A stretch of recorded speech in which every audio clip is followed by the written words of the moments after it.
अभी हम लोगों ने वास्तविक संख्याएं हम लोग पढ़ रहे हैं। उसमें हमने अभी जस्ट इसके पहले वाले वीडियो में, आप कंटिन्यूअस वीडियोस देखेंगे तभी आपको सीक्वेंस समझ में आएगा, तभी आपको चीज़ें अच्छे से समझ में आएंगी। तो इसके जस्ट बिफोर हम लोगों ने वीडियो में देखा कि एक मैंने प्रमेय सिद्ध कराया। वो प्रमेय आपका जो 1.2 प्रमेय था, वो आपके एग्जाम में प्रूफ करने के लिए नहीं आएगा, लेकिन करणी में दो जो हमने एक प्रमेय सिद्ध कराया कि करणी में दो एक अपरिमेय संख्या है, वो आ सकता है। उसी क्रम में अब अगला उदाहरण दिया गया है कि आपको सिद्ध करना है करणी में 3 एक अपरिमेय संख्या है। जस्ट वैसे ही आपको फॉलो करना है जैसे हमने करणी में 2 किया है। देखिए कैसे करेंगे इसको। तो इसका भी, इसको हम सीधा हल करना है, हल ही कर देते हैं, हल। ठीक है, तो हल करते हैं इसको।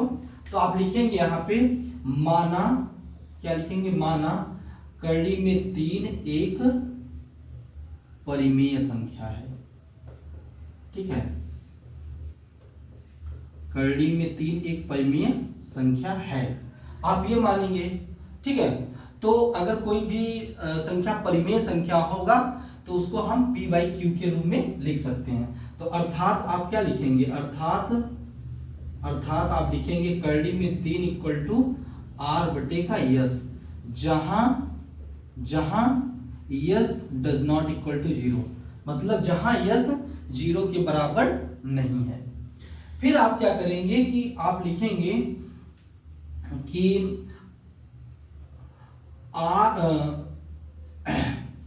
आर कॉमन एस का आर कॉमा एस में एक के अतिरिक्त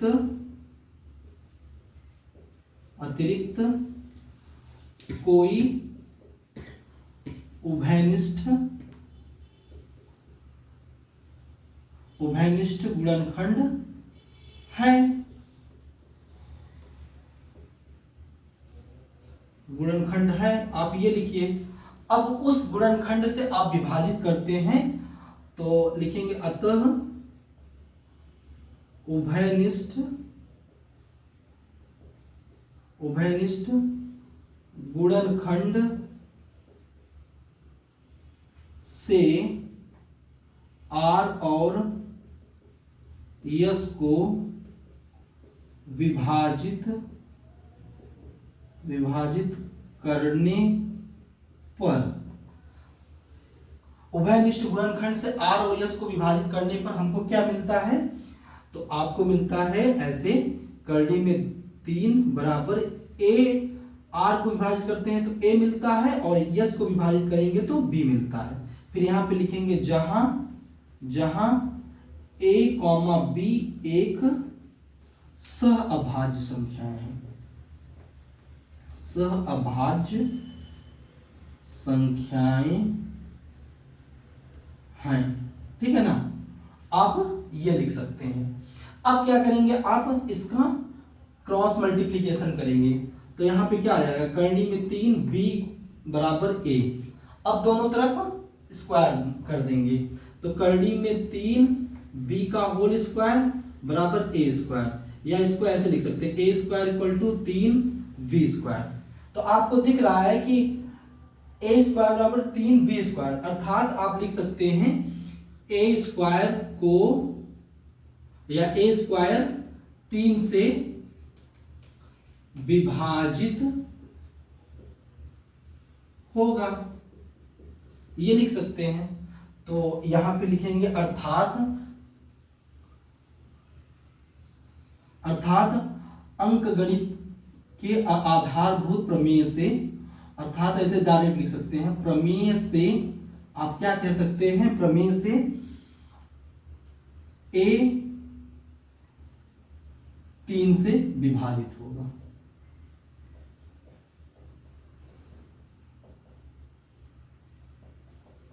विभाजित होगा, जब 3 से विभाजित होगा तो आप इसको इस फॉर्म में लिख सकते हैं a बराबर 3 c। ठीक है, अब दोनों तरफ फिर स्क्वायर कर दीजिए, ए स्क्वायर इक्वल टू 3c का होल स्क्वायर, ठीक है। तो A square equal to 9c square. अब ए स्क्वायर की मान यहां से रख देंगे, यहां पे समीकरण 1 दे दूं तो यहां पे लिखेंगे समीकरण 1 से आप क्या कह सकते हैं कि यहाँ पे ए स्क्वायर की जगह पे 3b square equal to 9c square लिख देंगे, ठीक है। तो 3 एकम 3, 3 त्रिका 9, तो b square equal to 3c square, ठीक है। तो इसका मतलब क्या हुआ, b स्क्वायर 3 से विभाजित होगा अर्थात आप क्या लिख सकते हैं, प्रमेय से आप क्या लिख सकते हैं, प्रमेय से ये कहेंगे कि b 3 को विभाजित करेगा, नहीं b 3 से विभाजित होगा, 3 से विभाजित होगा, अर्थात a और b में कम से कम 3 एक अभाज्य गुणनखंड आएगा, ऐसे आप लिख सकते हैं। 3 एक अभाज्य गुणनखंड आएगा, अर्थात अतः a, b एक सह अभाज्य संख्या नहीं है, आप ये लिखेंगे, ठीक है।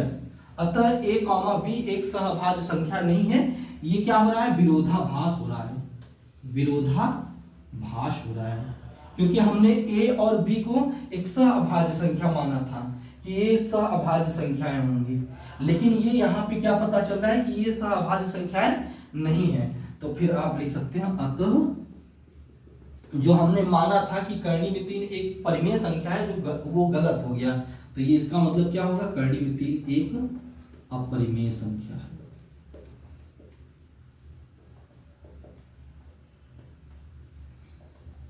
स्टूडेंट्स ये इस तरीके से आप इसको सॉल्व करेंगे। सारे स्टेप्स मैंने क्लियरली लिख दिए हैं, और ये थोड़ा सा एक्चुअली में थ्योरेटिकल है, तो आपको प्रैक्टिस करना पड़ेगा किस फॉर्मेट में लिखना है। 1-2 बार आप प्रैक्टिस करेंगे तो आपको आसानी से आ जाएगा। ओके, अभी हम आपको इसके पहले एक उदाहरण समझाएं। कर्णी में 3 एक अपरिमेय संख्या है, उसको आप कैसे प्रूफ करेंगे। अब आगे हम लोग चल रहे हैं, ठीक है, इस टॉपिक में। तो एक नोट है आपके एनसीईआरटी बुक में दिया गया है, इसको अच्छे से समझ लीजिएगा कि कह रहा है कि एक परिमेय संख्या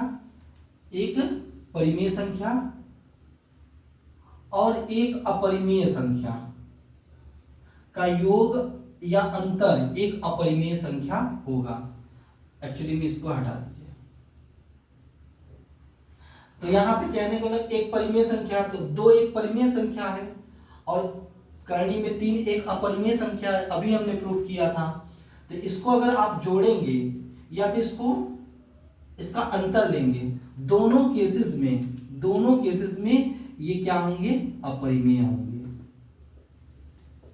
अपरिमेय संख्या होगा, ठीक है। तो इसमें आप डाउट नहीं होना चाहिए कि अगर 2 एक परिमेय संख्या और एक अपरिमेय संख्या है, उसका आप चाहे योग करिए फिर या फिर अंतर करिए, वो दोनों केसेस में क्या होंगे, अपरिमेय संख्या ही प्राप्त होगी। दूसरा है कि एक शून्येतर मतलब होता है कि नॉन जीरो, मतलब जीरो नहीं होना चाहिए, अर्थात जीरो के अतिरिक्त कोई भी संख्या हो सकती है। अगर परिमेय संख्या लेते हैं और एक अपरिमेय संख्या लेते हैं तो उसका गुणनफल या फिर उसका भागफल, यहाँ पे गुणनफल 2 बार लिख दिया गया, या भागफल, दोनों क्या होंगे, मतलब एक परिमेय संख्या अपरिमेय संख्या का गुणनफल या फिर भागफल, दोनों केसेस में क्या होंगे, एक अपरिमेय संख्या प्राप्त होगी। एक उदाहरण हमने ले लिया कि 2 गुणित कर्णी में 3, 2 क्या है, एक परिमेय संख्या है, कर्णी में 3 क्या है, एक अपरिमेय संख्या है। दोनों को गुणा करेंगे तो 2 करनी में 3 आएगा, तो ये एक अपरिमेय संख्या होगा। या फिर आप भाग का भी देख सकते हैं, अगर मान लीजिए करनी में 5 ले लिया और इसको हमने 2 से भाग दे दिया, ये आपका अपरिमेय संख्या है और ये परिमेय संख्या, इसको भाग देंगे तो ये जो पूरी होल नंबर आएगा, जो संख्या आएगा, ये एक अपरिमेय संख्या होगा। ठीक है, तो ये बात आपको समझ में आ गई होगी। अब उदाहरण नंबर 6 पे आते हैं। उदाहरण नंबर 6 आपसे कह रहा है कि दर्शाइए कि 5 माइनस करनी में 3 एक अपरिमेय संख्या है। ये आप कैसे प्रूफ करेंगे? तो देखिए कैसे करेंगे। इसको भी हमने लिखा हल। ठीक है, जब हल लिखा इसको कहेंगे हम फिर से वही वापस 5 माना, ऐसे लिखेंगे माना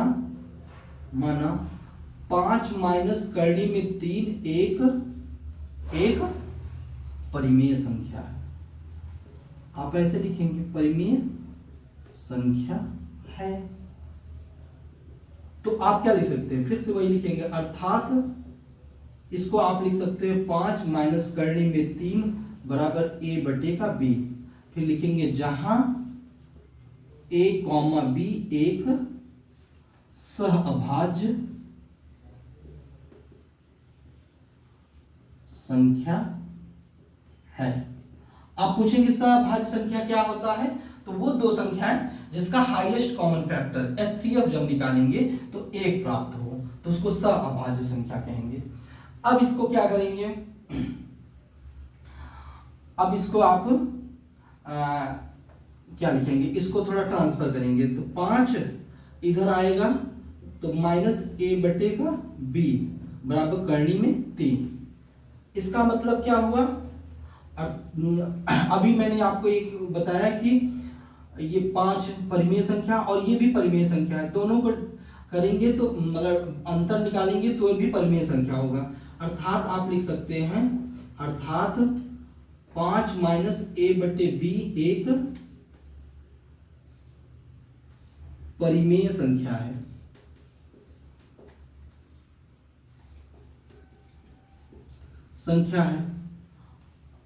तो क्या होना चाहिए? करनी में 3 भी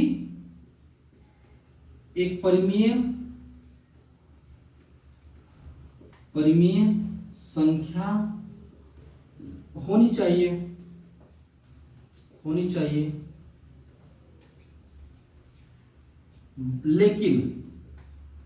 लेकिन हमने क्या प्रूव किया है ये? लेकिन करनी में 3 एक अपरिमेय संख्या है।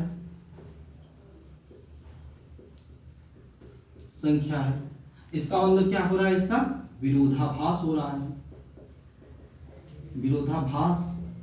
अतः यहां पे डायरेक्ट लिखेंगे, अतः 5 माइनस करनी में 3 एक अपरिमेय संख्या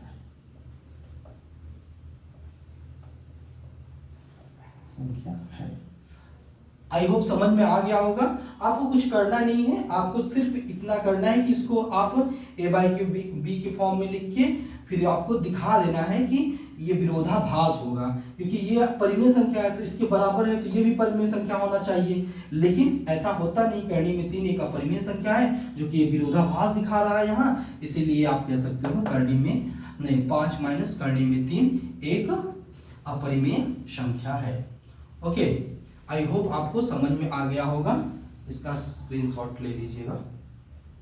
अभी हम लोगों ने 5 माइनस करनी में 3 एक अपरिमेय संख्या है सिद्ध किया। अब उसी क्रम में हमने नोट में 2 चीजें लिखी हुई थी कि एक परिमेय संख्या और एक अपरिमेय संख्या, दोनों का योग या फिर अंतर एक अपरिमेय संख्या प्राप्त होती है। तो उसको भी मैंने प्रूफ किया कि कैसे अपरिमेय संख्या होगा। अब इस केस में क्या है? गुणा करके दिया है कि एक परिमेय संख्या और एक अपरिमेय संख्या गुणा करेंगे तो एक अपरिमेय संख्या प्राप्त होगी। ये हम कैसे प्रूफ करेंगे, कैसे दर्शाएंगे? ठीक है, तो इसको भी हम हल करते हैं। तो कैसे करेंगे हल? बस वही प्रोसेस है, आपको वही स्टेटमेंट याद रखने हैं जो अभी हम लोगों ने किया है। तो फिर हम लिखेंगे माना 3 करनी में 2 एक परिमेय संख्या है। क्या लिखेंगे? परिमेय संख्या है, मान लेंगे। ठीक है, परिमेय संख्या है। तो फिर क्या लिखेंगे?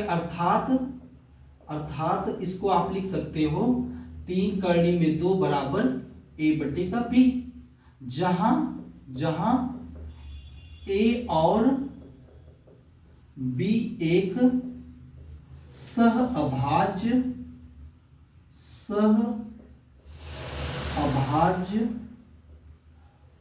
संख्याएं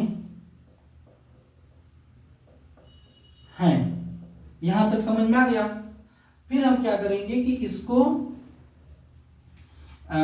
क्या करेंगे? करनी में 2 को छोड़ के, करनी में 2 इक्वल टू क्या हो जाएगा? ये इस तरफ आएगा तो भाग हो जाएगा, a बटे का 3b। ठीक है, तो आप a बटा b क्या है? सहभाज्य संख्या है, तो मतलब ये है। अतः आप लिख सकते हो, अतः a/3b एक क्या है? परिमेय संख्या है, परिमेय संख्या है। ठीक है ना? a/3b एक अपरिमेय संख्या, परिमेय संख्या है। तो इस स्टेटमेंट के अनुसार आप लिख सकते हो कि दोनों बराबर हैं, तो आप लिख सकते हो कि करनी में 2 भी एक परिमेय संख्या होनी चाहिए, परिमेय संख्या होनी चाहिए। लेकिन करनी में 2 तो अपरिमेय संख्या है, हम लोगों ने प्रूफ कर लिया। लेकिन करनी में 2 एक अपरिमेय संख्या है, अपरिमेय संख्या है। अर्थात यहां पे लिख सकते हैं, अर्थात विरोधाभास प्राप्त होता है, विरोधाभास प्राप्त होता है। ठीक है ना? विरोधाभास प्राप्त होता है। अतः आप डायरेक्ट लिख सकते हो कि अतः 3 करनी में 2 एक अपरिमेय संख्या है।